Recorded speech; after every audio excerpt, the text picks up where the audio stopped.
In today's video, we talk about Manchester United proposed transfer for Thiago Alcantara. We look at the pros and cons of the transfer. We also discuss the departure of Sergio Romero. We look at what Donny Beek brings to our squad and many more stories. Before we begin, welcome to Alex Football. This channel only posts Manchester United related content, topics, news and player analysis. If you are a Manchester United fan and love football, smash that subscribe button, like this video and share. Let's begin. Manchester United has shown an interest in Thiago Alcantara. Now, there was no doubt about the quality of this player. He's a fantastic player, alright. His performance in the Champions League has shown that he is one of the best midfielders on the planet, in the central midfield position or as an holding midfielder. But what exactly does he offer us if we bring him to Manchester United? If Manchester United meets the demand of Bayern Munich for a proposed fee of 38 to 35 million euros, what does it offer us in the midfield? Now, currently in our midfield, the only footballer or player that probably is better than him is Paul Pogba in our midfield currently. Paul Pogba is probably the only player that comes close to him. Thiago Alcantara has excellent close control.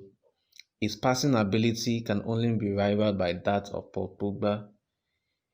He is one of the best on the planet right now. His ability to bring the ball out from the deep, distribute to the players up front is amazing. He has an excellent vision that can only be compared to that of Paul Pogba. But what about the downside of this transfer? Now, this is where I have a problem with this transfer. Personally, for me, I don't think we need Thiago Alcantara in our midfield. The downside surpasses the upside of the transfer.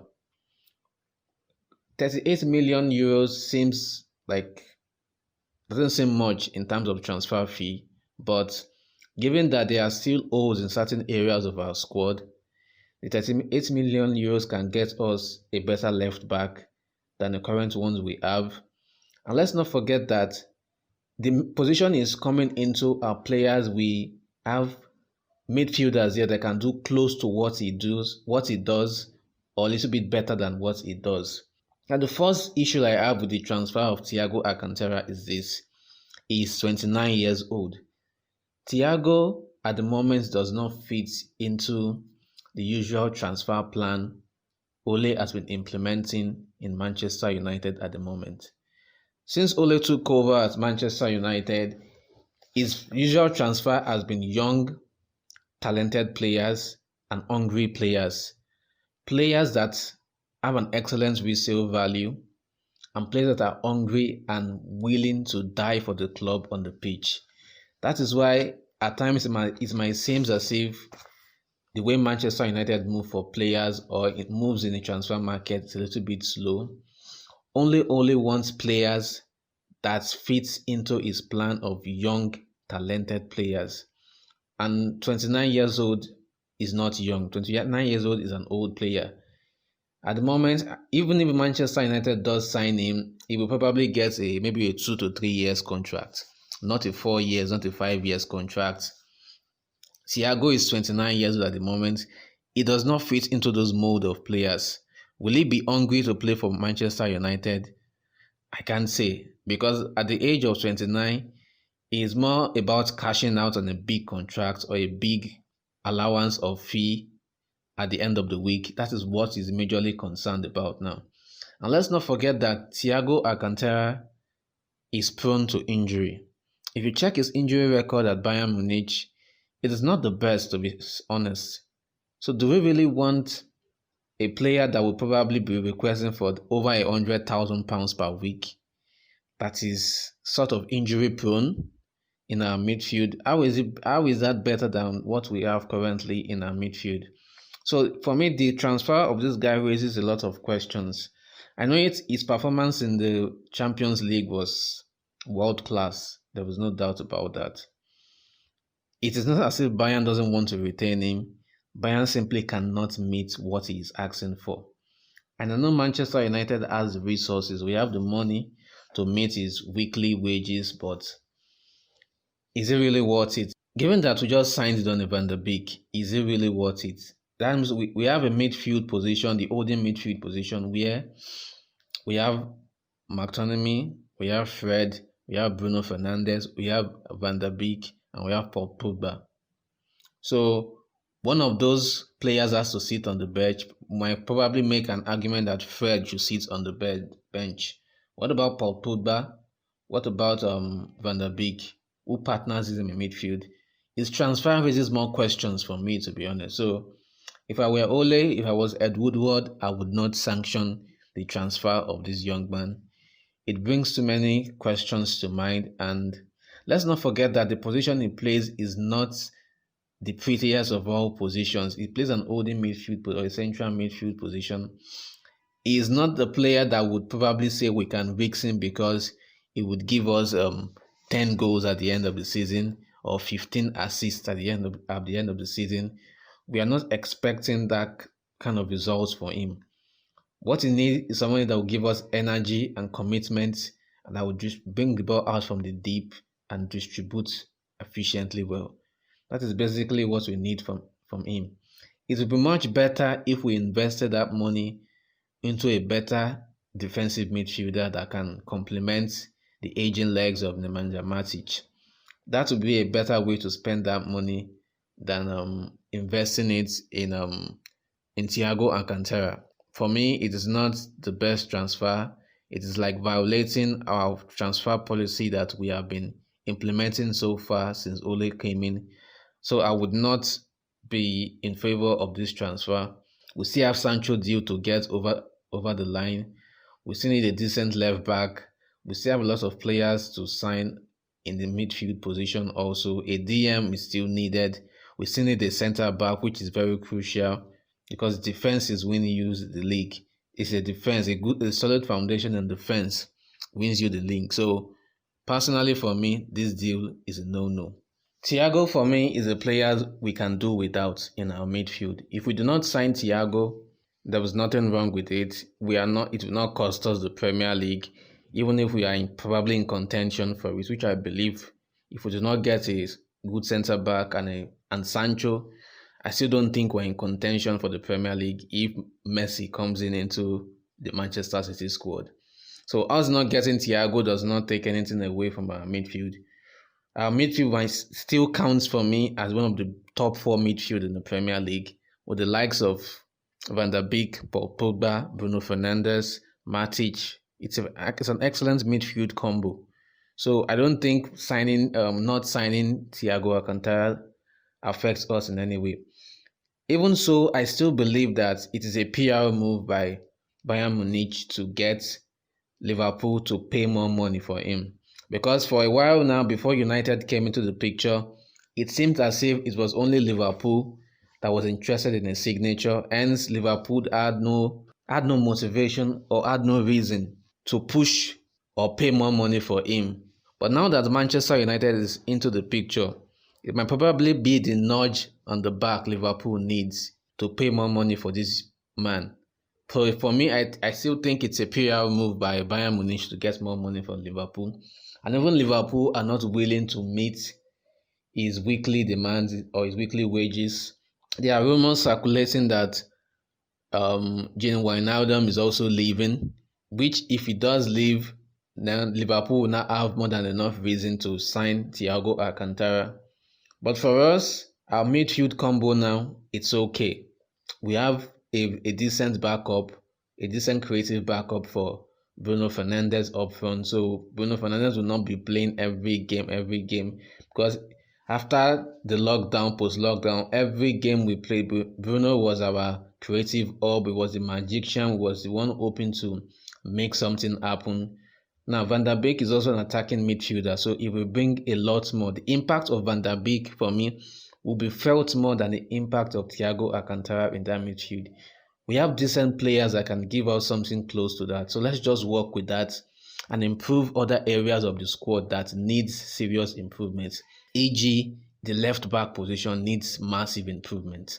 So let's just invest money in the left back, in the right wing, in the center back position. Even a DM position is a better option for me. So a Thiago Alcantara transfer, I'm not with it. I'm against it. I'm a big United fan, but I'm against that transfer. So now let's talk about the transfer of Sergio Romero. Sergio Romero is leaving Manchester United this transfer window. Reports has it that Aston Villa is interested in his signature for a fee of about 8 to 10 million pounds, which is a decent amount for us to get from him. But I don't know if I should feel sad about the him leaving or if I should feel happy about him leaving, because I feel that Ole was not fair towards him throughout this season. The cup games were games which Romero expected himself to start, but there were certain games, especially the games against Chelsea, the game in the Europa League semi-final, where we actually lost both games, that Romero was supposed to start and Ole did not start him. So I feel Ole has not been fair towards him, and I'm not surprised that he's actually leaving, looking for regular football. And I still believe he's the number one for the Argentine national squad. So I feel sad for him actually that we are parting ways on these terms. But throughout the time he was with us, it was a decent backup, more than decent backup. Romero is a quality goalkeeper, though not at the level of David De Gea, pre-World Cup David De Gea anyway. Post-World Cup David De Gea has been a disaster, a lot of mistakes and so on, that even there were calls this season that where we expected Ole to actually drop David De Gea and start Romero, but for reasons best to Ole stuck with his man and Romero stayed on the bench. Even games where Romero were supposed to start, Ole still went with David De Gea ahead of him. So I'm not surprised he's leaving, and I wish him good luck and all the best if he ends up at Aston Villa. He's a quality goalkeeper, no doubt about that. And this situation reminds me of the scenario where we won the Europa League with Jose Mourinho. So in that regards, I give kudos to Jose Mourinho in that regards for starting Sergio Romero in the Europa League Cup from the first game to the last game, even in the final where we were playing. Because even I was expecting that day that probably David De Gea would start, but surprisingly, Jose Mourinho stuck with Romero in between the stakes, and he did an excellent job, and we won the Europa League then. So kudos to Jose for standing by his man and for having I don't want to use the word decency, for being a professional and a good manager in that regards. Though Mourinho has his faults, alright, but in that regards, I'm sure he has my respect. Mourinho has my respect in that regard, and I'm sure he has the respect of Romero. Ole has not been the best so far. If there was one thing and I would criticize Ole about since he became the Manchester United coach, is the way I perceive the unfairness towards Romero when it comes to selecting him for games. He seems to prefer and favor David De Gea over Romero, even though David De Gea has been a disaster post 2018 World Cup. But he's the manager and he knows his players better than us on the outside. So once again, I wish Romero all the best as he journeys to Aston Villa, whichever clubs he joins. I wish him all the best. Now let's talk about Jadon Sancho. Is the deal still happening? Is Manchester United still interested in the signature of this youngster? Is there any chance of us signing him this transfer window? And so many more. For me, Jadon Sancho is still the primary target of Manchester United this transfer season. He is the one that we need. Like the position which he occupies is a position where we need the most creativity. Marcus Rashford gives us a lot of creativity from the left wing position. Anthony Martial has been wonderful and excellent from the central position. The right wing position currently is devoid of creativity, is devoid of a lot of things. I know when I say devoid of creativity, you are thinking like, what about Greenwood? Yes, Greenwood has been sensational in that position. But let's keep in mind that Greenwood is a centre forward, not a right winger. A centre forward with a deadly finish. And I would like Greenwood to develop further as a centre forward, not as a right winger. Jadon Sancho, on the other hand, is a tried and tested footballer on the right wing position. On the last 3 seasons, he has been wonderful. goal scoring, creativity. He scored more than 15 goals for Dortmund last season and created more than 15 assists. So it brings out a lot of things in that right wing position that Manchester United has been missing for a while. First and foremost, the one-on-one which he brings to that position, the one-on-one quality he brings to that position is wonderful. It's been a while we had an exciting dribbler on the right wing position. I do not want to start next season's game and start seeing Juan Mata in that position, for Christ's sake.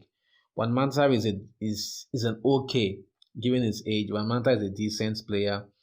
He's nothing more than a backup at the moment, and he has accepted that role.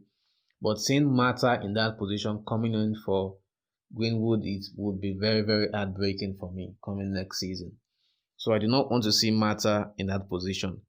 What I would like to see is someone like Sancho in that position next season, driving runs to the fullback, dribbling, assisting, scoring, and creating opportunities and opening up spaces for the attacking midfielder and the central forward to score. Those are the quality he brings to us on the right wing position. Are Manchester United still interested in his signature? Yes, very much interested. The problem is still Borussia Dortmund. Borussia Dortmund will not budge on the transfer fee. Even if we said we are segmenting it into add-on, it's difficult for Dortmund. They still don't want to budge.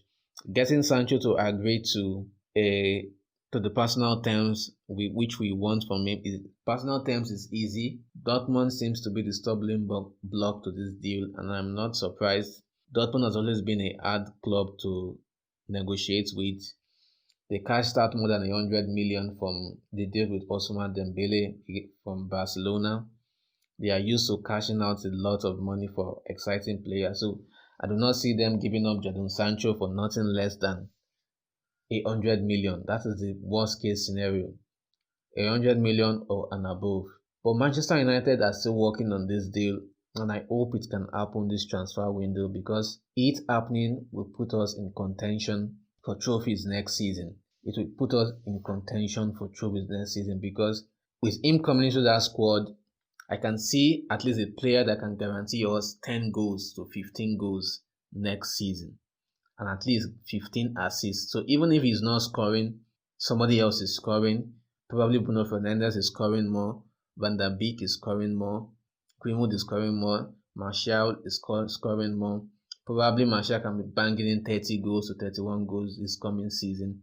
So is him coming to Manchester United right wing position will do us a whole lot of good, because at the moment this squad still does not have the required quality to compete on all levels in all competition. We have the Champions League, we have the Premier League, we have the FA Cup, we have the Carling Cup. There was a lot of competition and a lot of games coming up. So there was enough game time to go around to every player. But if we have any chance of winning any of these cup games or tournaments, we need quality players, decent players that are starting games to win this competition. The reason why we could not get past in the Carling Cup was because Manchester City's depth in the Carling Cup just knocked the wind out of us. We are talking of depth right now. Manchester City has the best depth. If they add Messi to the squad, I think it's probably all over for the clubs in the Premier League, because adding Lionel Messi to their squad will just it's like them walking through to the Premier League, and they become automatic favorites to win the Champions League. They've always been favorites, but Messi is like an X card, is an ace card which you have that if you add him to this current City squad, they will probably win the Champions League. We need qualities like that. Jadon Sancho is not at the level of Messi, right? No doubt. But something close to that on that right wing. We need something close to the talent of at least Messi on that right wing position. So it would be a wonderful addition to our squad. Even if we can only sign Sancho and Van der Beek this transfer window, it's good enough. We'll work the rest out. We'll work it out. We'll find a way to get the best and get Luke Shaw to be fit. The only reason probably we are actually clamoring for a new left back is because of Luke Shaw can just not stay fit. Luke Shaw cannot play 10 games consistently on the run without getting injured. His backup is an 18-year-old. Brandon Williams, you do not expect consistent performances from an 18-year-old. So even if we are deficient at the left back position and at the centre back position, as is with Sancho, if we are conceding goals and we are scoring, we can still make that work in a way. And I believe that if Excel should come back from injury, something decent might actually happen in the centre back position. Excel is a decent centre back, comfortable on the ball, tall, wins the ball in the air. He might give Victor Lindelof a good competition. The problem with him also is that he simply cannot stay fit. Exile also can also not stay fit, but if he manages to stay fit, Luke Shaw manages to stay fit also. Brandon Williams delivers consistent performances. I think we are good to go for next season. If we can just do Donny van der Beek and Sancho. Creativity forward. We need more creativity forward. Creativity is never too much in a team. If we have creativity coming in from the center, as Van der Beek or Bruno as an attacking midfielder, we have Sancho bringing in one-on-one against the fullback, dribbling and assisting, another form of creativity. We'll definitely be getting goals. Teams that set up in a low block, we have to think about a lot of things and rearrange their low block and think of how to neutralize our potent forces from the central position, from the wing, from Rashford. So a lot of things will change in the dynamics of our attack. So what Sancho brings to us is a lot, which is why I still believe he is the primary signing up for us this summer. The player we need to get before we qualify for the Champions League. We are hoping that if we do not qualify for the Champions League, he might not want to come. Now we are in the Champions League, he wants to come. The problem there is just the money.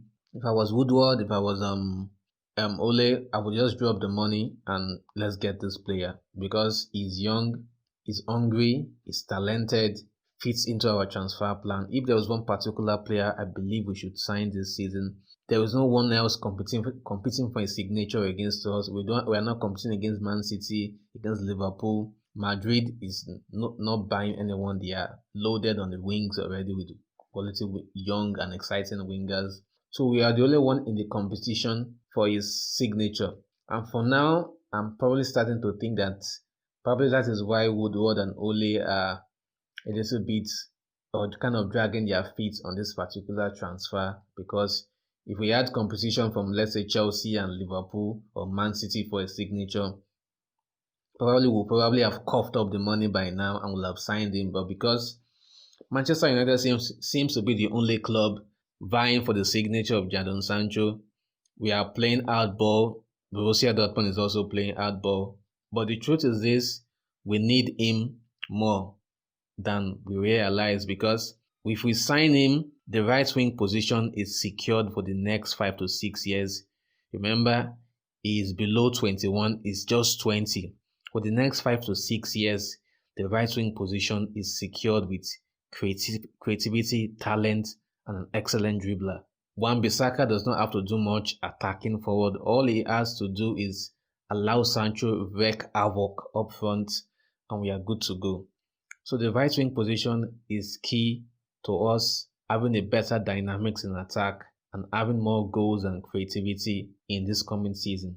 So I believe Ole should just suck it up. Woodward should just suck it up and get this guy. Gives Dortmund the 120 million euros they demand and sign him, and let's get this season on track.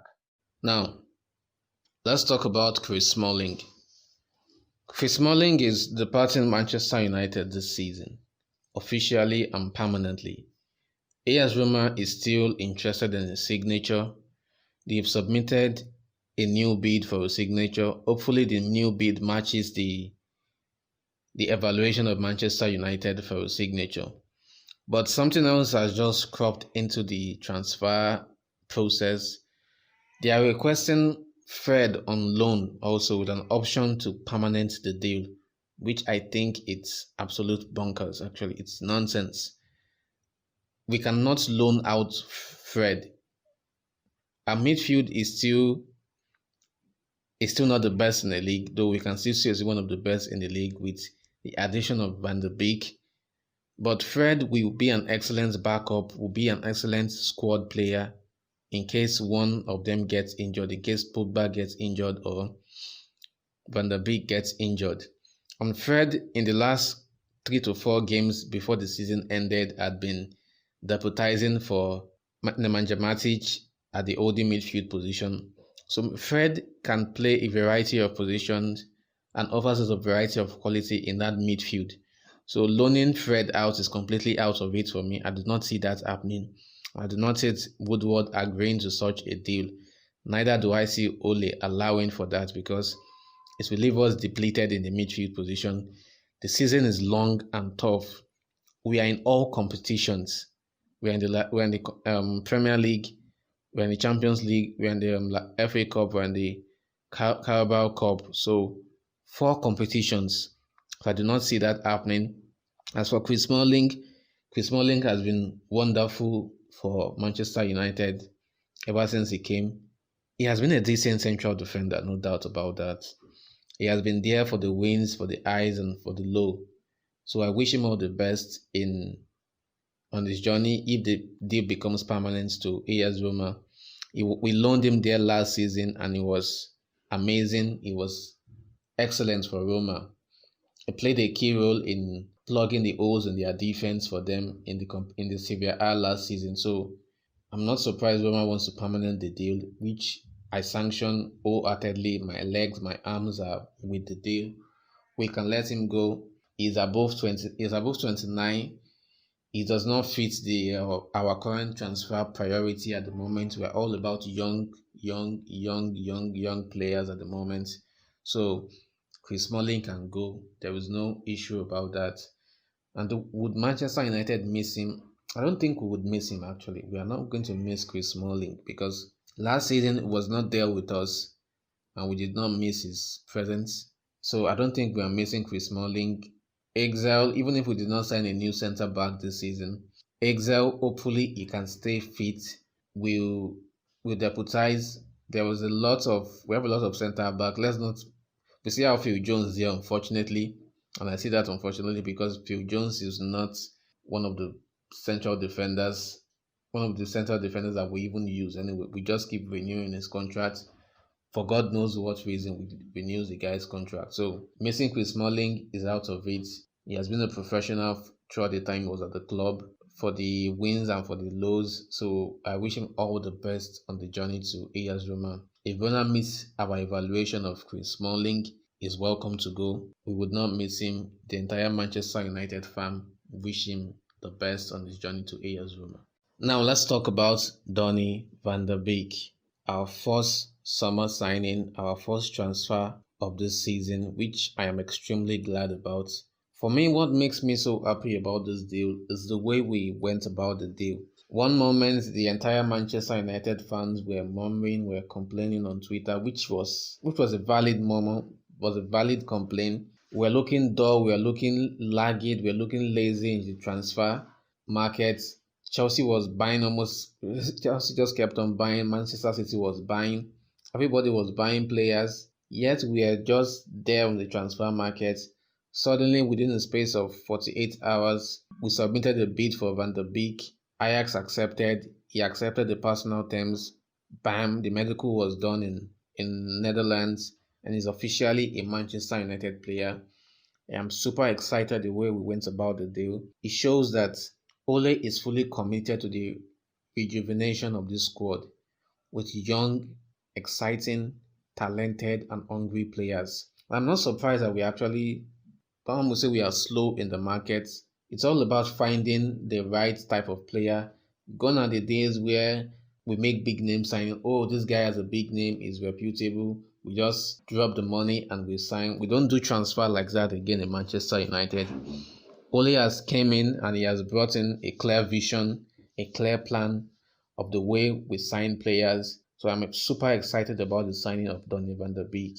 He will definitely do well for us in that midfield. Is he a great signing? Definitely a great signing. He's young, he's talented. He occupies a position in our midfield that we do not have enough player in, which is the attacking midfield position. I know when I say we do not have enough player in, some people might argue that what about Paul Pogba? Paul Pogba is an attacking midfielder, but I don't see Paul Pogba as an attacking midfielder. Personally, I do not see him as an attacking midfielder. I see him more as a central midfielder that needs like two more central midfielder around him or two defensive midfielder behind him. He's a I like to call him an expensive central midfielder. That's his story for another day anyway. But the story now is Donny van der Beek. He occupies attacking midfield position, primarily an attacking midfielder. He can also play as a central midfielder, which is good. Now, what makes me so excited about his deal is this. Donny is an attacking midfielder. Bruno is an attacking midfielder. Ever since Bruno came in, he has been the first name on the team sheet every time we have a game. Bruno, Bruno, Bruno, Bruno. Without him, he is probably our only source of creativity in the final third. Paul Pogba is deeper in the central midfield position, gives us creativity from the deep. Bruno gives us creativity in the final third and up front. And in that position, we simply do not have decent players in that position. Before Bruno came in, we've tried Lingard, could not perform. We tried Andreas Pereira, did not live up to the hype or expectation. He's probably going to be loaned out to Valencia in the La Liga. We've tried Juan Mata, he's aging, he cannot cope with the intensity and the physicality of the Premier League anymore. More of a squad player. So Bruno has been the one that has been carrying the burden of that creativity in that squad since he came in January. And we know the season is longer, like I've said before, the season is extremely long and excruciating. We cannot rely on Bruno in the Premier League, in the Champions League, in the Carabao Cup, in the FA Cup. It is simply not possible. Don't let us overburden the young man and burn him out 5 games into the season. So with Van der Beek coming in, we have options. Options to change our formation, options to change our dynamics in attack. It gives us a different style of play. It's coming from the Dutch league. It's coming from a team like Ajax that builds up play, that lays emphasis on possession. Ole too lays a lot of emphasis on possession and quick moving of the ball around, quick interplay, quick 1-2 or 1-touch passes. So Donny van der Beek gives us a lot of options. So we can go with a 4-4-2, a 4-3-3 formation, a 4-2-3-1 formation, a lot of options. Above all, it gives Bruno Fernandes the opportunity to rest. That is so vital and important. Bruno Fernandes can rest. If Bruno Fernandes gets injured, let's say we did not sign him, we are in deep shit in Manchester United because Bruno cannot play every game. And if we take Bruno out of our setup as the only creativity, we're in big problem. But with Van der Beek coming in now, we know we have an option, a quality option in the attacking midfield position that even if Bruno is not coming in, we can rely on Van der Beek to deliver goals and assists. And guess what? Van der Beek is also similar to Bruno. He scores and he assists. Van der Beek had more than 10 goals for Ajax last season in the league. So we know we can expect goals and assists from this young man. And above all, he's also young and his experience playing in Europe. He has played for 2 years consistently for Ajax in the Champions League. So when it comes to playing at the top level of European football, this young man has been there. He has done it consistently for Ajax in the last 2 seasons. So I do not see us regretting going for this young man. He is also durable. That is one thing I also love about him. This young man is durable. He does not get injured easily. He's not a plastic. He's not somebody that can be shoveled and he would fall. So some might think that the physicality of the Premier League might get to him. This guy is an engine, for Christ's sake. He played more than 60 games for Ajax last season in the league and in their cup competitions. No injuries. Excellent injury record. Can run himself to the ground. So I don't see how physicality should be an issue for Donny van der Beek. I see his adaptation to be very seamless and easy. So Donny will bring a whole lot to us. And if Ole would like to, let's say, switch things up a little bit, let's say he wants to see how he performs, we can also try him on the right wing position. I mean, he's comfortable on the ball. He can pass, he can assist. We can experiment and see how he performs on the right wing position. I mean, we never can tell. It might be decent. That is if we do not get Sancho. But that will be on the extreme, on the very, very extreme and very, very unlikely, seeing Van der Beek on the right wing position. But to be honest, I think he will be on the central midfield position, either with Pogba, Van der Beek, or Bruno. I don't see that happening. A midfield trio of Pogba, Bruno, and Van der Beek will be too unbalanced. So I do not see that happening. I see a Matic, a Van der Beek, or a Bruno. I would prefer that three. But I know Pogba is currently undroppable, so I don't see Pogba getting dropped off. But he will definitely get a lot of game time this coming season. So him coming in to be a backup, I don't see that happening. So there's a lot of game time to go around for everybody in that midfield position. So Van der Beek makes an excellent addition for from the creative perspective, an excellent addition from the perspective of depth because it gives us depth in midfield, which is something we have lacked in the last 2 seasons or in a very long time. So when it comes to depth, creativity, talent, hunger, it ticks all the boxes. So Van der Beek is an excellent signing we pulled off. We just signed a player that will be with us for the next 5 to 6 years. Let's not forget that he is younger to Bruno Fernandes. So for the next 5 to 6 years, that position is also secured for us also. I really just love the way Ole is going about the rebuilding of this squad. Systematic, patient, and signing the right set of player.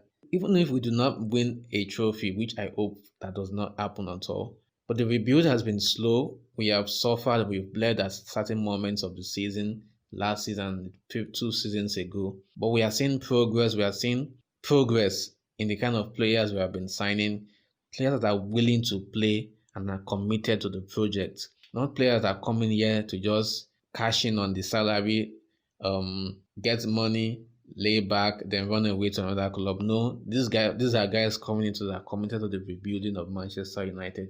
So Van der Beek, an excellent pull off there by Ed Woodward and Ole. Probably one of the best signings of the season or of the transfer window. By the time it ends, I'm definitely sure he will be among the top 4 best signings of the transfer window. So good work to Manchester United on the getting of this guy's signature.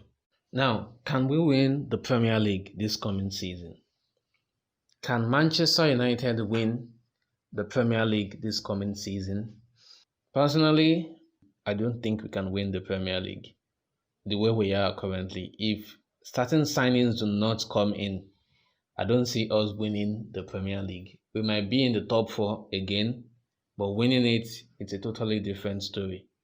I don't see us winning the Premier League one bit because we are still deficient in key areas of our squad. So within the Premier League, especially against teams like Manchester City, that has rebuilt and that have added depth significantly, or against a team like Chelsea, that has added significant depth. When I say significant, I mean significant.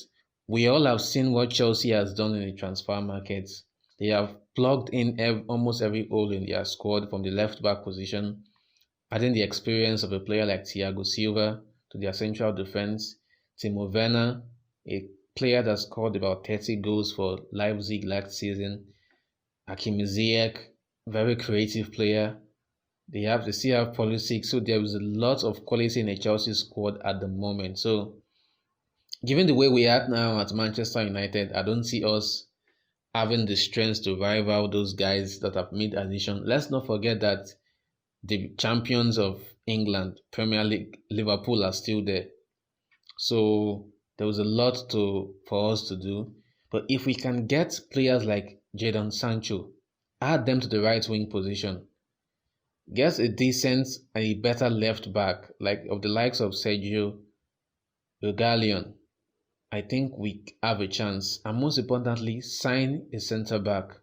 If we can get Upamecano, if we can anyway, which I doubt we can, but if we can get him, Jadon Sancho, Sergio Romero or the left back position, I believe now we can challenge for the Premier League. We have the experience. Rashford, Martial, they know what it is to be and ball in the Premier League. They know how intense it is. They have the experience of Matic, of players like Matic, of guys like David De Gea to go with. So I think we can challenge for it if we can get those players and plug in those holes in at the left back position, at the right wing position, and at the central defense position. Remember, a winning squad is always based on a very solid defense, and we need that defense. If we can get that defense up and running and get a right winger, even if it's just a central defender and a right winger, we are good to go. The rebuild of this squad only needs 3 to 4 players more.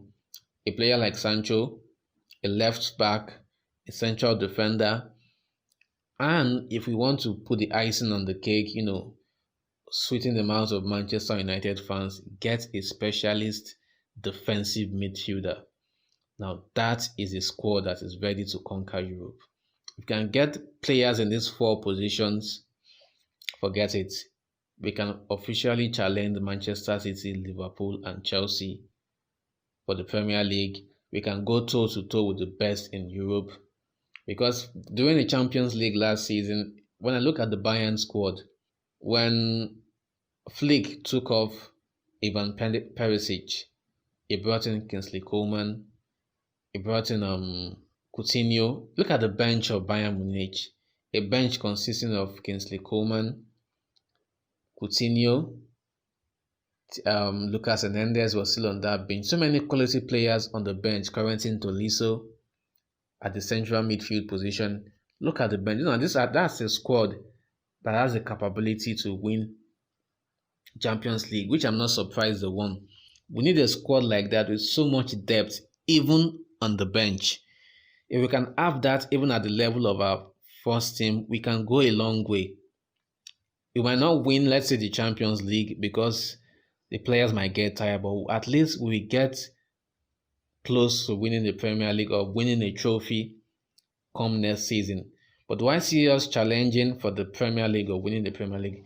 With the squad we have currently, even with Donny van der Beek's addition, I don't see us winning the Premier League, even with the addition of Donny van der Beek. If we do not sign Sancho, a centre back, and a left back, if we do not work on those 3 positions, I don't see us winning the Premier League. We might win the FA Cup, the Carling Cup, which is also called the Carabao Cup now.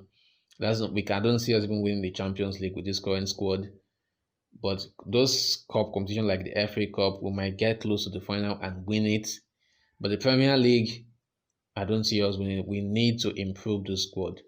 Ole knows this, Ed Woodward knows, every Manchester United fan knows it, that this current squad, where it is now, cannot win the Premier League. Even though we hate to admit it, but that's just the truth. We can't win anything with this current squad, so we need to improve. If we are going to challenge Manchester City, Liverpool, Chelsea, this squad needs to be improved. So that's just my verdict on it. Can we win the Premier League with this current squad? No. Now, next is the proposed transfer for Upamecano, the RB Leipzig central defender. One thing that saddens me a lot about this situation is that as a Manchester United fan, I have watched us pour money into the central defense position over the years, and it is starting to make me feel sad, and let's say a little bit sickens me actually. Jose Mourinho came, we bought Bailey, we bought Lindelof, we had Excel from our youth setup. We keep renewing Phil Jones's contract, even though he's not going to play yet. We keep renewing the guy's contracts. Essentially, we have been wasting money on that position over the years, and we still cannot find the perfect partnership in the last 4 to 5 seasons, which is extremely painful to me as a fan. Now we are in the run for Upamecano. Upamecano is an amazing defender. He's 21 years old. The ball at his feet, he's like a ballet dancer. He's comfortable on the ball. He's quick. He's strong in the air. His passing and distribution from the back is excellent. He is a complete modern-day centre-back. No doubt about the fact that he will be an excellent addition to our central defense. I do not doubt one bit, given his performance for Leipzig this season and the previous season. But unfortunately, forgive me for being a party pooper or an angel of bad news. I don't see the deal happening, honestly. I don't see this young man coming to Manchester United. He might come in the nearest future. Remember, he's 21 years old. He fits perfectly into Manchester United transfer structure at the moment. Remember, we go for young players, talented and hungry, willing to die for us on the pitch. That has been our transfer policy ever since Ole came in, and Upamecano fits into that perfectly. But do I see him coming to Manchester United this season? No, I do not see him coming. Why? Because he recently just renewed his contract with Leipzig, and according to him, he also has come out to clarify his contract. I'm quoting him right now. He says, I have extended my contract with Leipzig. I am targeted by several clubs. I speak with clubs, but I have time. We will see what happens in the future. Like I said, he just extended his contract. That was him speaking and clarifying his future. He just extended his contract. He knows several clubs in Europe are vying for his signature. Manchester United is not the only one vying for his signature. Chelsea also needs a central defender. Arsenal too would not mind the central defender, even though they just got Gabriel. Barcelona, they are always in the market for a central defender. Every time it seems a centre back there is always flopping. So he knows the European giants and top clubs in Europe are after his signature. So there is no need to worry. Remember, he's just 21 years old. He has not even gotten to his peak form yet as a central defender. So he has time on his hand, and because he knows he has time, and he knows he has a choice of top clubs in Europe wanting his signature, there is no need for him to be in a hurry to join Manchester United. And his transfer release clause is kind of cheap at the moment, so which is why Manchester United would also be interested in the signature. It would make a decent partner to Harry Maguire at the centre back for Manchester United, but he is not coming because he just committed to a new contract and he has a lot of choice at the moment. So Manchester United will just have to wait, which is actually good for us. Us waiting is actually good for us because we have not seen him deliver consistently over the last 3 seasons. I watched this game at Leipzig last season, and this season I just ended. So I've seen him perform over 2 seasons now. He has improved tremendously this particular season, and this season they are also playing in Europe. So I would like to see him play in Europe again and how he competes with the big boys again. So let's see him perform over the course of the next another season or two before Manchester United should make a conclusive offer or decide completely on him. So I think it's in the benefits of both clubs and it's in the benefits of both Manchester United and the player if we take a chill pill and just see how he performs for another season. I don't think even Leipzig would not be willing to sell because remember they just lost one of their best players, Timo Werner, to Chelsea. Losing your best centre back also within the same season will not be in their best interest. It will be a very difficult thing for them competing both in the Bundesliga and the Champions League. So at the moment, it's a perfect arrangement for both club, player, and Manchester United. But can we Manchester United wait for another season to get a decent centre back? I don't think United can wait, except we do not plan on winning any trophy next season anyway. Lindelof is decent, Harry Maguire is okay. The problem with Lindelof is simply he's not good in the air and his decision making in crucial moments of the game is not the best. In a one-on-one situation, I would count more on Lindelof than Harry Maguire, but when it comes to balls into the air, decision making in crucial moments of the game, Lindelof is still not there. But Upamecano ticks all boxes. But I would wish he would come. If there was one deal, I would probably sanction that this guy should actually come. But the sad truth is this: is that he is not coming. So there was nothing Manchester United can do. We just have to either look into the market for a better central defender, and that one close to his level of quality, or we spend that money on other areas of the squad that needs improving, which I've said again, the left back and the right wing position. Those two key areas needs massive improvement. Welcome to another episode of Alex Football. In today's video, we dig deep into the playing career of Ole Gunnar Solskjaer. We show you 9 players you did not know played alongside Ole. Some of the players on this list will surprise you. The players on this list include teammates at both club level and international level. We are starting right now. Before we get started, welcome to Alex Football. Alex Football is a channel dedicated to making videos around football related topics. If you enjoy watching football, smash that subscribe button to get notified whenever I release a new video. Let's begin. Number 1. Alf-Inge Haaland. Yeah, I know, the name sounds very familiar. And no, it is not Erling Braut Haaland of Borussia Dortmund. It is his father. Yes, Ole Gunnar Solskjaer used to be the teammate of Erling Haaland's father. I was shocked myself when I was doing the research for this video. So where did they play together? Solskjaer and Haaland Sr. were teammates at the international level. They played for the Norwegian senior team. Ole played as a team striker, while Haaland Sr. played as a defensive midfielder. In total,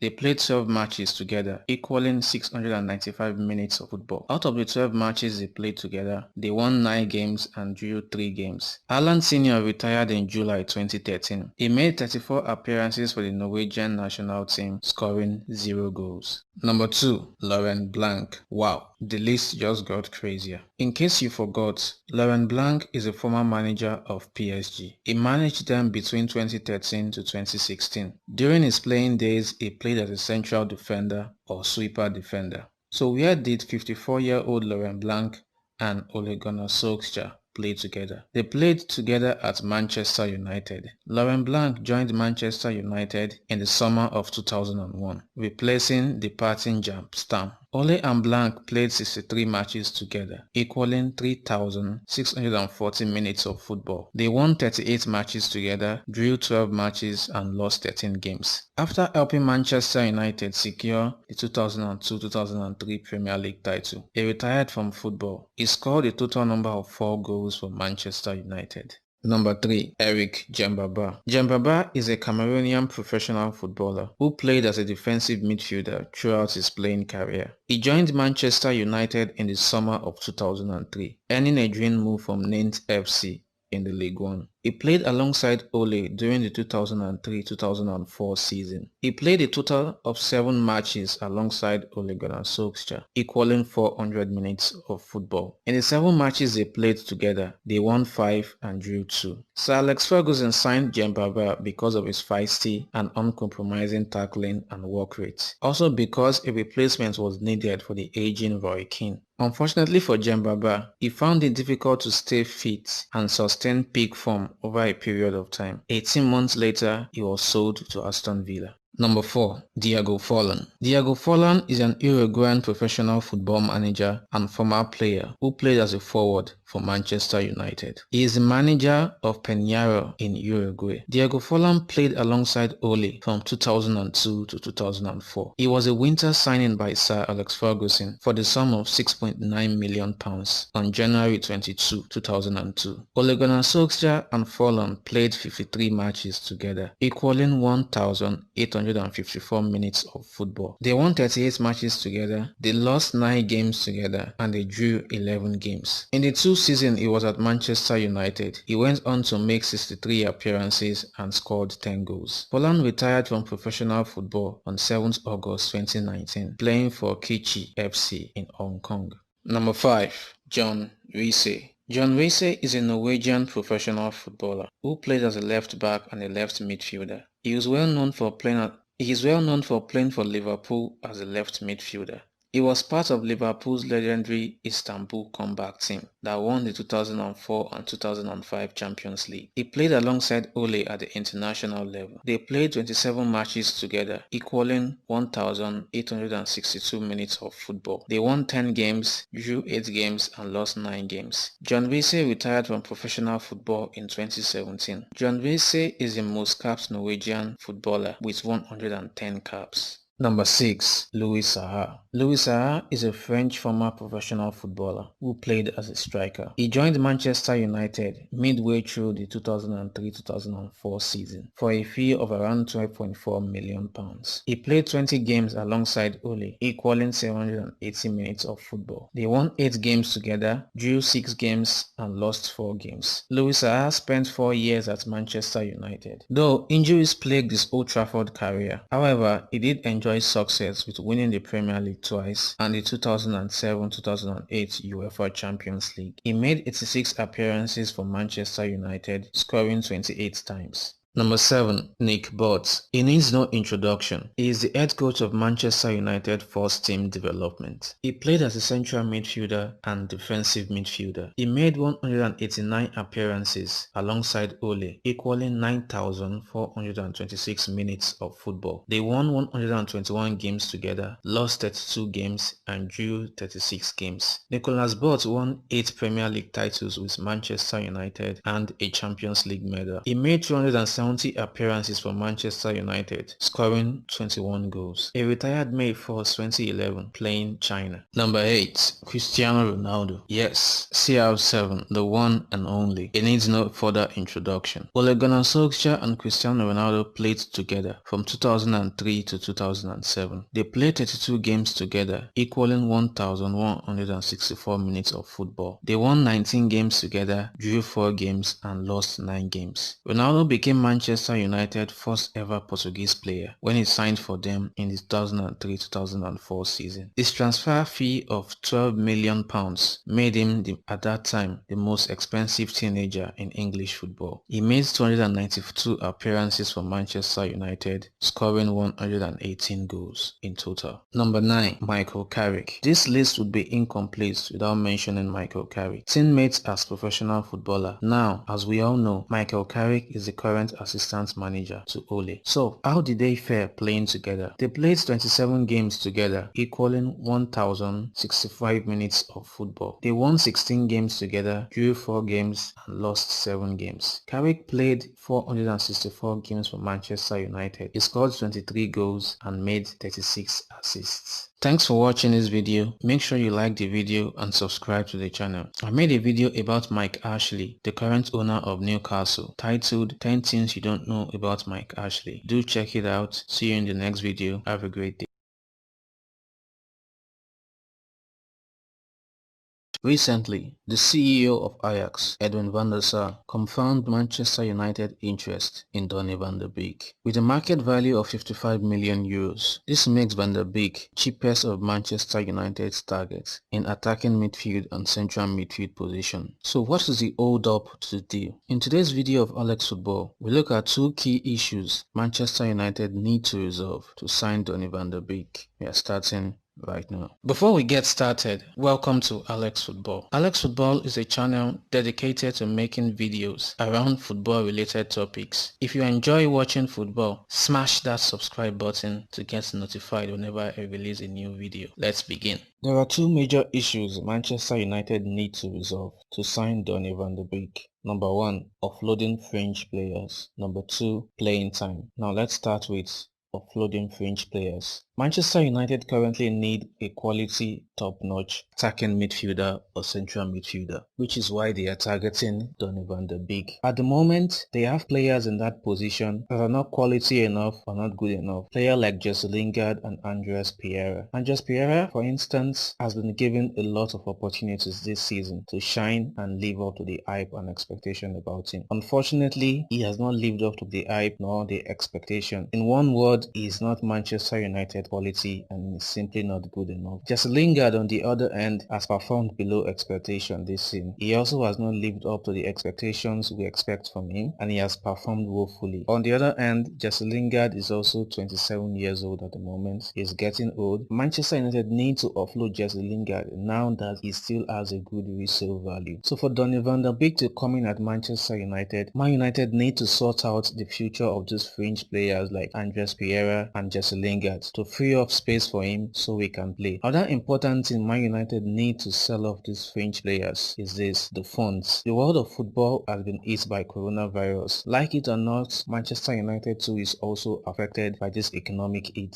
So Man United need to free up funds from selling Andres Pereira and Jesse Lingard. The funds gotten from the sale of players like Jesse Lingard and Andres Pereira will be used to fund the purchase of Donny van der Beek. So it becomes very important at this moment that they sort out the future of these players. At the moment, Manchester United neither have a buyer nor a suitor that is interested in Jesse Lingard or Andres Pereira. So the saga continues. Who purchases or who buys this player? The second issue Manchester United need to resolve to secure the signature of Donny van der Beek is playing time. Can Manchester United guarantee him playing time? Let's say Manchester United successfully were able to offload the French players as stated before, the likes of Jesse Lingard and Andres Pereira. Can they guarantee him playing time? Remember, this is a position that Bruno Fernandes has come into the squad. He has owned it and he has proven to us that he is the one to own the attacking midfield position. Now, after all these that Bruno Fernandes have done, can Manchester United still give that position to Donny van der Beek? So the real question now is this: even after we upload our French players, can we guarantee Donny van der Beek playing time? If we argue that since when Bruno Fernandes has owned the attacking midfield position, why don't we move Van der Beek deep into the central midfield position? There is also competition there also. There is Fred and there is Pogba for him to compete against. We also have Scott McTominay there for him to compete against. So the problem of playing time still persists. Manchester United cannot guarantee Donny van der Beek playing time. The major reason why Manchester United are interested in the signature is because we need more quality players in these positions. We cannot rely on Bruno Fernandes to play games day in, day out, week in, way out to maintain the same level of consistency in a grueling season where we have the Champions League, the Premier League, the Cup games also. So we need more quality players. But let's not forget that Donny is 23 years old. He has been a key man to the Ajax team in the past 3 seasons. He has consistently been in double digits of goals in the past 3 seasons. A player of Donny van der Beek's quality and stature will not be comfortable with playing fringe or playing backup to Bruno Fernandes or Paul Pogba. He would want an assurance of consistent playing time in the squad. This is perhaps the major reason why he is cold feet about going to Real Madrid. Real Madrid are stuck in the attacking midfield and central midfield position, both currently within the squad and both players that are on loan outside the squad. Look at the likes of James Rodriguez, for example. He's an attacking midfielder, yet he cannot find a place within the squad. So the real question is this: even when we offload Jesse Lingard and Andres Pereira, can we guarantee this Ajax superstar playing time? Ole and the transfer committee of Manchester United need to figure out a way to convince Donny van der Beek that he would be guaranteed playing time if he does agree to come to Manchester United. But for now, these problems persist. Until Ole figures out a way to convince him and sell the French players, I don't see Donny van der Beek coming to Manchester United. If you have other reason or you can think of any other points that Donny van der Beek won't come to Manchester United, leave a comment below about it. Thanks for watching this video. Like and subscribe to the channel. See you in the next video. Thanks.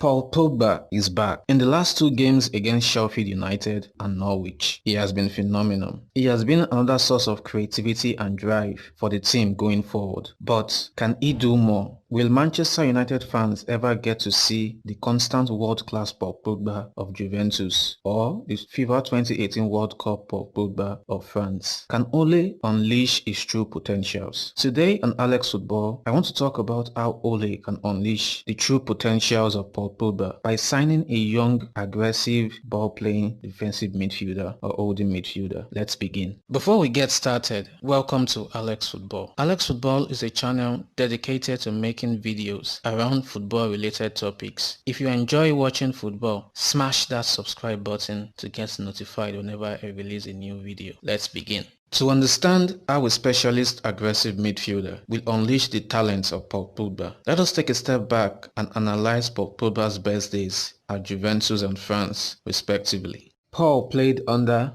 Maximiliano Allegri and Antonio Conte during his playing days at Juventus. He was always part of a midfield 3 that consisted of either Paul, Andre Pirlo, or Arturo Vidal, or Claudio Marchisio. They were flanked by wing-backs of Stefan Lichtsteiner and Kwadwo Asamoah. Paul was always the farthest forward among the midfield 3. He was closest to the striker and puts in very little amount of defensive shift. Behind him were workhorses of the likes of Claudio Marchisio or Arturo Vidal. By having those two workhorses behind him, these two brilliant Italian managers were able to unleash the potentials of Paul Pogba. He had very little tracking back to do, as he was his closest to the strikers up front. I do not need to dwell so much on the attacking and the defensive prowess of Andre Pirlo. Also on that of Arturo Vidal. Arturo Vidal still remains one of the most complete midfielders we have in the world of football today. His aggression, his ball control, his technique is still there. During his playing days at Juventus, Arturo Vidal was one of the most sought after midfielders in the world. And even up to today at Barcelona, we can still see his tenacity and aggression in tackling, in defending, in ball control, in attacking. So with the players like that behind him, these managers were able to unleash the potentials of Paul Pogba. Let's not forget that they also had a very mean defense at the back, perhaps one of the meanest defense in Europe at that time, a combination of Bonucci, Chiellini and Brazagalli. So you can see that by pushing Pogba up front, by giving him very little defensive responsibilities, they were able to unleash his true potentials, and that was why he was able to fulfill his true potentials during the days at Juventus. Now let's go back to when he was playing at France. During the 2018 FIFA World Cup, Pogba was also part of a midfield three that consisted of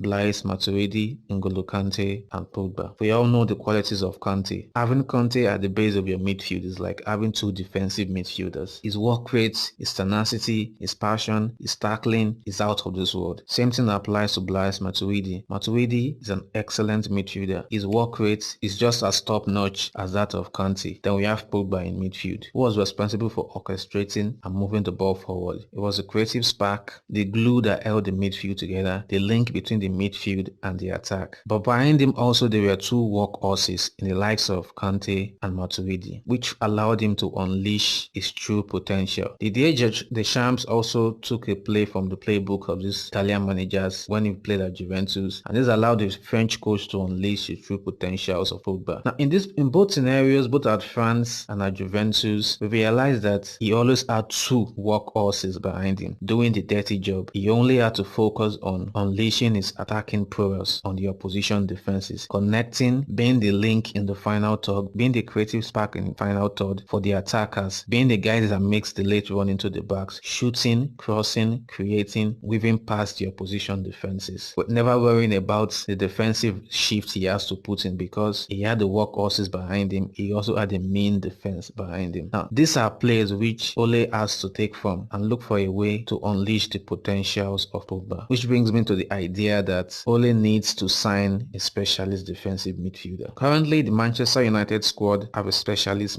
defensive midfielder or an holding midfielder in Matic. But as we all know, Matic is getting old and is getting slow. So we need someone who is young, vibrant, has the energy, has the tenacity, has the tackling ability of the likes of Casemiro, N'Golo Kante and Wilfred Ndidi. This is the kind of player Ole needs to sign at the base of the midfield. Arguments might be made that McTominay should be the one in that position, but McTominay is not a defensive midfielder. McTominay is more adapted to playing as a central midfielder. You cannot compare McTominay's tackling ability to that of Wilfred Ndidi or Thomas Partey at Atletico Madrid. They are worlds apart. These are specialists in that position. That is why it is important to sign a specialist in that position. You could see the way the game of Manchester United transformed when they played against Sheffield, with Matic at the base of the midfield. I'm sure McTominay was taking notes and saw the way Matic dictated the tempo from deep. We need someone with that ability, with that energy, with that ability to dictate tempo from deep, and at the same time puts in a huge amount of defensive shifts. We see the impacts of Casemiro on the Real Madrid midfield three of Toni Kroos and Luka Modric. The enormous amount of defensive shift Casemiro puts in that allows the likes of Toni Kroos and Modric to unleash their potentials forward. That is the kind of player we need at the base of our midfield. Matic would have been a perfect choice, but is getting old. McTominay is not ideal for that position. To unleash the true potentials of Pogba, we need to sign a specialist defensive midfielder capable of playing out and comfortable on the ball. The reason why I'm laying so much emphasis on playing out from the back and comfortable on the ball is because United currently play out from the back. We build up play a lot. We don't use long balls again. So it would be wrong for us to sign a defensive midfielder who is not comfortable on the ball, who cannot play out from the back, who cannot distribute passes. So these attributes and this tackling ability combined in one player will be immense for us at the base of that midfield. We all have seen Casemiro, how he plays out from the back, how comfortable he is on the ball, and how energetic and how a beast of a tackler he is when he puts on the defensive sheet. So this is what United need to do. Sign a specialist defensive midfielder who is young, who fits into the philosophy of Manchester United at the moment, which is young, passionate players ready to die for the club. Matic is getting old. McTominay is not ideal for that position. Neither is Fred. As long as we keep making makeshift midfielders around Paul Pogba, we might never truly be able to unleash his true potentials. We might just be using him at half pace. So Ole needs to sign a specialist defensive midfielder if he wants to truly unleash Paul Pogba's capability. That is what we need to do. I know Sancho might take up a lot of priority, might make all the headlines, but the midfield in modern football is very key. And the only way we can unleash Pogba's potential truly is to sign a specialist defensive midfielder. Thanks for watching this video. Like and subscribe to the channel. I'll see you in the next video.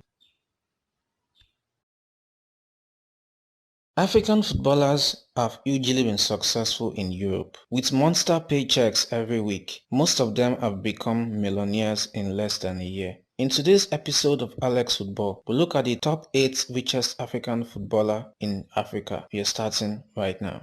Number 8. Pierre-Emerick Aubameyang. Aubameyang was born 18th June 1989. He is a professional footballer who plays as a forward and is the captain of Arsenal and the Gabonese national team. He is considered to be one of the best strikers in the world, known for his pace, finishing and off-the-ball movement. Aubameyang plays mainly as a striker, but he has also been deployed as a wide forward in certain situations. He is well known for his expensive car collection, estimated to be worth over £3 million. Currently, the 30-year-old striker earns a whopping sum of £200,000 per week. He is one of the richest African footballers in the Premier League. His estimated net worth is $15 million. Number 7. Asamoah Gyan. Gyan is a Ghanaian professional footballer who plays as a striker for the Ghanaian national team and is also the former captain of the Ghanaian national team. At club level, he plays for North East United, a professional football team in India. Gyan is the all-time leading goal scorer for the Ghanaian national team with 51 goals. He is also African leading goal scorer in the World Cup with 6 goals. Gyan has had an illustrious club career playing across Europe and in the Middle East. His earning playing for Sunderland in the Premier League and Al Ain in the UAE has earned him a lot of money. His total net worth is estimated to be $23 million. Number 6. Mohamed Salah. Mohamed Salah is an Egyptian professional footballer who plays as a forward for Premier League club Liverpool and the Egyptian national team. He is considered to be one of the best players in the world. He is known for his finishing, dribbling and speed. Salah signed a 5-year deal with Liverpool in July 2018 that contains a base and a bonus structure worth at least $15 million a year. He has won the Premier League Golden Boot in the past 2 seasons. His skill, his determination and consistency has earned Liverpool 2 appearances in the Champions League final, which they won the last one in the year 2019. He has sponsorship deals with Adidas, Electronic Arts, which is EA, and Uber. He has an estimated net worth of $28 million. Number 5. Michael Essien. Michael Kojo Essien was born 3rd December 1982. He is a Ghanaian professional footballer who plays for Sabil in the Azerbaijan Premier League as a midfielder. He has been capped more than 50 times for the Ghanaian national team. His illustrious club career has taken him to Chelsea, Real Madrid, Lyon and AC Milan. His estimated net worth is considered to be $35 million. Number 4. John Obi Mikel. Mikel was born 22nd April 1987. He is a Nigerian professional footballer who plays as a defensive midfielder. In 2006, he made a controversial transfer to English club Chelsea after Manchester United claimed they had already signed him. He stayed with Chelsea for 11 years before moving to China in the year 2017. After 2 years in China, he returned to England on a short-term deal with Middlesbrough before joining Trabzonspor on a free transfer in July 2019. In his 14 years international career, spanning between 2005 and 2019, he played 88 times for Nigeria, scoring 6 goals. He made 2. His estimated net worth is believed to be worth $57 million. Number 3. Yaya Toure. Yaya Toure was born May 13, 1983. He's an Ivorian professional footballer who plays as a midfielder for Chinese Super League club Hongai. Toure aspired to be a striker during his youth career and has played as a centre-back for Barcelona, even in the 2009 Champions League final. However, he has spent the majority of his career as a box-to-box midfielder for club and country, where he has been regarded as one of the best players in the world in that position. He is considered to be one of Africa's greatest player of all time. Toure was voted African Footballer of the Year 4 times in the year 2011, 2012, 2013 and 2014. His estimated net worth is around $80 million. Number 2. Didier Drogba. Didier Drogba is an Ivorian retired professional footballer who played as a striker throughout his career. He is the all-time top scorer and the former captain of the Ivorian national team. He is best known for his career at Chelsea, for whom he has scored more goals than any other foreign player, and is currently the club's 4th highest goal scorer of all time. He was named African Footballer of the Year twice, winning the accolade in 2006 and 2009. His estimated net worth is $90 million.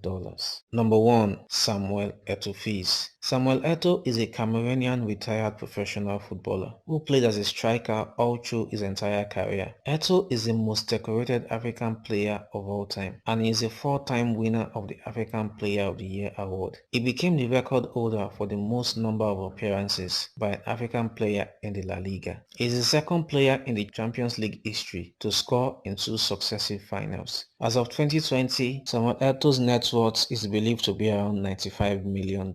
Thanks for watching this video. I made a video about Ronaldinho, why he's in a Paraguayan prison. You can check that out. I also made a video about the highest paid African footballers in Europe. You can check that one out also. Thanks for watching this video. I'll see you in the next video.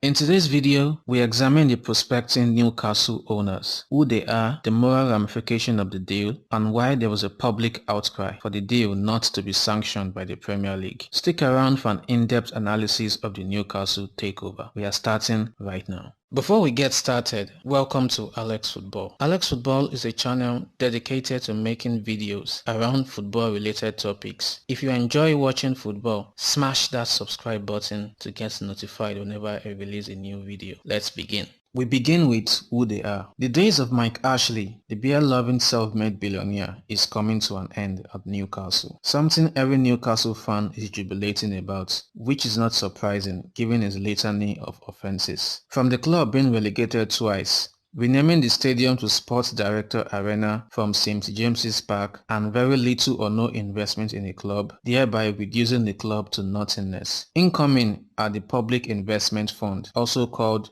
the Sovereign Investment Fund, chaired by the Crown Prince of Saudi Arabia, Mohammed bin Salman, also known as MBS. MBS is worth about $330 billion. If this deal pulls through, it will make Newcastle the richest club in the world. Though the purchase is being made by MBS, the face of the deal has been Amanda Staveley, the head of the PCP Capital Partners. Amanda is acting as a broker for the deal. It is important to note that she also brokered the deal for Sheikh Mansour bin Zayed to purchase Manchester City. In the case of Newcastle, the PCP will do more than just brokering the deal. They will be responsible for the day-to-day running of the club. Guess what? They also have a 10% stake in the club. Another 10% will go to the Reuben brothers, who are worth £18 billion. The remaining 80% goes to MBS, the Crown Prince of Saudi Arabia. Now, who is Mohammed bin Salman? MBS is hailed by the Western powers as a social reformer. Ever since he became the Crown Prince, his goal has been to rebrand the image of Saudi Arabia as a region economically dependent on oil, improve the human rights record, and make it a tourist attraction. He has allowed sporting events to be hosted in Saudi Arabia, concerts were allowed, and boxing matches were also hosted. He is a key ally of Donald Trump and an heavy investor in FIFA Global World Cup plan. He has relaxed the tight social and religious laws on the growing young population. He is a man with a taste for expensive acquisitions, from buying the most expensive house in the world in France to spending £330 million on a Leonardo da Vinci painting of Jesus Christ. So, if MBS is such a great reformer, an ally of the West and America, a big spender, and a man touted to open the borders of Saudi Arabia to more Western values, culture, and ideology, why then is there such a huge outcry against the deal? Why are Newcastle Newcastle fans not taking a liking to the new owner? Why is Human Rights Watch mounting pressure on the Premier League? Take a second look at this deal. This brings us to the second part of this video, the moral ramification of the deal. You might be puzzled as to why ethics is holding so much power and influence in the fiasco surrounding this deal. Well, don't be. Well, it comes down to the ethics of MBS himself, the moral code of the man. Not everything is right with MBS. MBS has been a subject of series of accusations ranging from starting a war with Yemen, killing thousands of children and women in Yemen, violation of human rights, jailing activists including women that protested the ban on women driving, and the biggest of them all, ordering the murder and mutilation of Jamal Khashoggi, a Saudi critic, a journalist for the Washington Post at the Saudi consulate in Istanbul. In 2017, to be named the Crown Prince, he ordered the arrest and detention of his competitors, which include businessmen and royal members. He kept them in an hotel restructured to be a prison. Most of them had to sign off a huge chunk of their net worth to regain their freedom. Though NBS has been responsible for some major social reforms, at the same time, he is becoming more authoritarian. He is considered an arrogant and hot-blooded man. Given NBS history, where does it leave the deal? This brings us to the final part of the video. Where does the Premier League stand on this deal? This deal should be a no-brainer, but given the pitiable human rights record of the Saudi states, the Premier League is caught between the deep blue sea and the devil. To buy a football club in the Premier League, there are some sets of rules called the Guardians and Owners Directors Test, also called the Fit and Proper Test. This test is done to find out if prospecting owners have not been involved in fraud, tax evasion, bribery, and corruption before. This test is not a moral test or an ethical test, but given the history of human rights violations and murder scandals NBS has been involved in, critics argue that it should be enough to stop the Premier League from sanctioning the deal. However, with the new update on the Fit and Proper Test, which states that a crime committed in another state, even if not prosecuted, could disqualify a prospecting applicant's application, we are hopeful it should stop the deal. But would it? An attempt to stop the deal would be a diplomatic disaster. Saudi Arabia is a big supporter of the United Kingdom. The UK has sold weapons going to the tunes of billions of dollars to the Saudi state to wage war in Yemen. The Saudi state has invested heavily in London real estate. So it becomes a battle of morals versus ethics. What wins? If the Premier League sanctions the deal, it means the UK and the Premier League is endorsing and accepting the human rights violation in the states, and it means they accept the actions of MBS. If they don't, diplomatic war. Plus, given the economic crisis in the world of football, thanks to COVID-19, Newcastle needs the money, the league needs the money, the UK needs the money. So it continues, I guess, the Newcastle takeover, the saga of money versus morals. Thanks for watching this video. Subscribe to the channel, like the video, and leave a comment. See you in the next video. Bye bye. Timo Werner is a player capable of playing as a centre forward and left winger. So, how does Frank Lampard try to deploy him? Does he occupy the centre forward position, or does he play on the left wing position? In today's episode of Alex Football, I show you and analyze the tactical positioning of Timo Werner from 3 standpoints. Number 1, why he can't play as a lone striker. Number 2, why he's the most suited player for the left wing position. Number 3, the formation to get the best out of him on the left wing. Let's begin. Before we get started, welcome to Alex Football. Alex Football is a channel dedicated to making videos around football related topics. If you enjoy watching football, smash that subscribe button to get notified whenever I release a new video. Let's begin. The best position to deploy Timo Werner is not the center forward position, nor playing him as a lone striker. Why is that? Well, it's for 2 major reasons. Number 1, he lacks the physicality to play that position. He does not possess the same level of strength as Tammy Abraham does when it comes to playing as a lone striker. Physicality is simply not in Timo's skill set. Number 2, he cannot hold up play, nor can he play with his back turned towards goal. Timo's style of play revolves around running at the opposition defense and roaming free around the final third. His back turned towards goal, nor holding up play, is simply something he cannot do. Once again, Tammy Abraham and Oliver Giroud are ahead of him in this regard. So I see Tammy Abraham leading the Chelsea line as a lone striker because he possesses the physicality and speed to bully opposition centre backs. Which brings us to the second part of this video, why he is more suited for the left wing position. So what makes Timo Werner so deadly on the left wing position? It comes down to his style of play. Now, the first thing I would like to talk about is his use of speed. Timo Werner enjoys using his speed to force opposition fullbacks back into their own half. This limits the threat of the opposition fullback in attack. Now, the next thing Timo Werner does is this. Though on paper he occupies the left wing position, but when he plays, he drifts into the central area of the opposition box, partnering up with the striker. Basically, he is playing as an inside forward. Now, this time around, with Ziyech on the pitch with them, it allows Ziyech to put in delicious crosses for them, for Timo Werner to meet up with his well-timed run. Another key component of Timo Werner's game on the left wing position is that he loves to drift between the left wing position and the final third of the opposition half. Basically, he drifts into the central area, drifts back, and drifts into the central area of the opposition. He loves occupying the half spaces, the central area of the opposition. He loves roaming and with very little or no defensive responsibility. Julian Nagelsmann has been able to deploy him effectively in this position such that he has been deadly for Leipzig this season. The most important aspect of Timo Werner's game is an effective partnership with a centre forward that is strong, that can win aerial duels, and can hold up play. Partnering with such a striker allows Timo Werner to make well-timed runs into the opposition centre half. For example, let's say a cross comes in from Marcos Alonso, deep from Chelsea's half. With Tammy Abraham's ability to hold up the ball brilliantly, Tammy can hold up the ball, release a pass into the opposition half, then this is where Timo Werner is most deadly. Timo Werner can make well-timed run into the opposition half to meet the ball and then applying the beautiful finish. This brings us to the third part of the video, the formation to get the best out of Timo Werner. What tactical setup will get the best out of Timo Werner on the left wing? We shall be considering a 4-3-3 formation and its variants and a 4-4-2 formation, diamond shape. Now let's start with a 4-3-3 formation.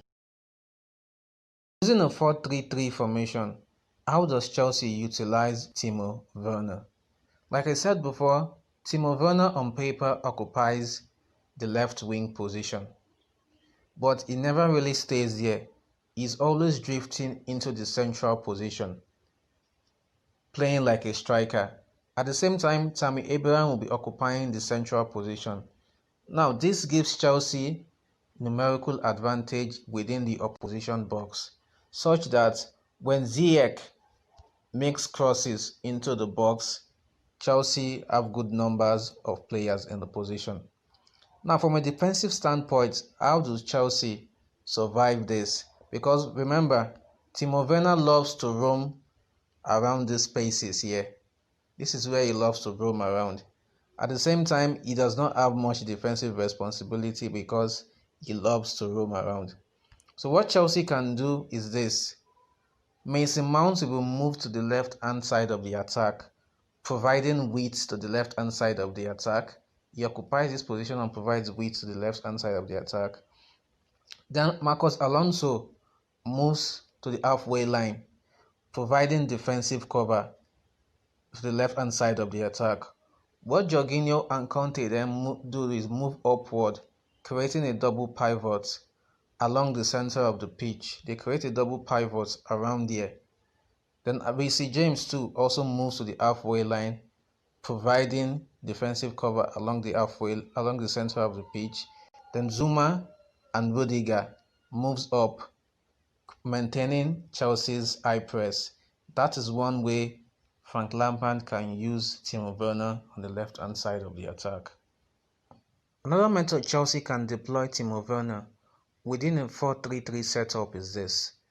When Tammy Abraham takes up central position and Timo Werner also drifts into central position and Ziyech too also takes up a similar position, as stated before, Timo Werner leaves vacant spaces on the left flank.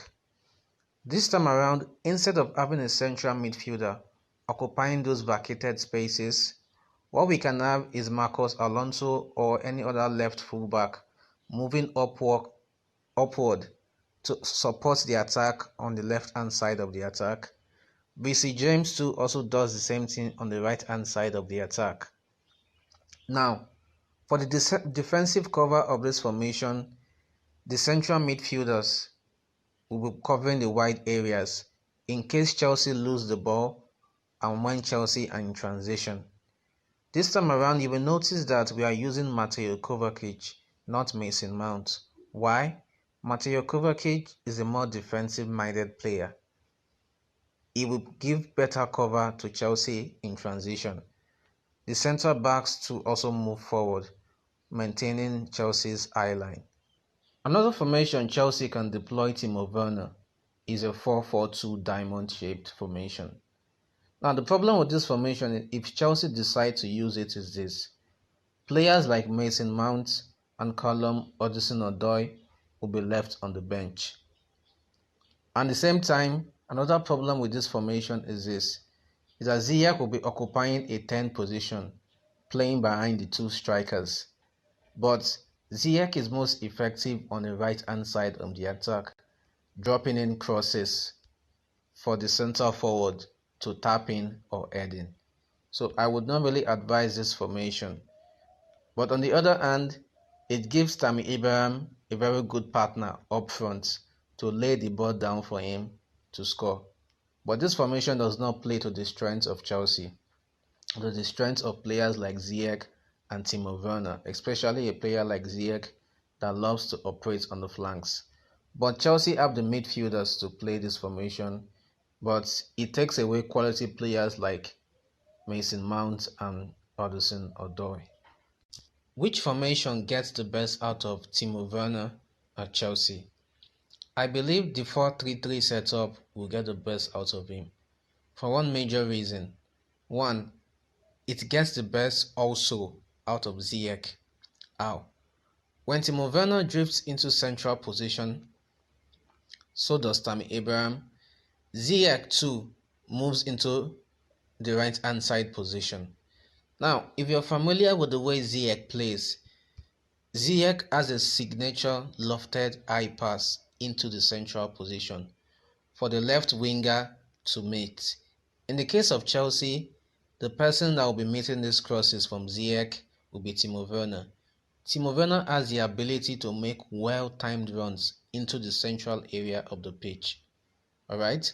So when Ziyech makes those beautiful lofted crosses, Timo Werner will always be on the receiving end of those crosses because he has the ability to make those well-timed runs into the box for those simple tappings and heading.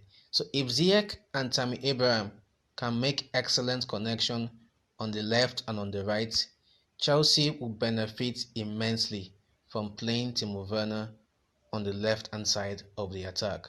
So I believe the left-hand side of the attack will be the best setup for Timo Werner, and a 4-3-3 formation will get the best out of Ziyech and Timo Werner.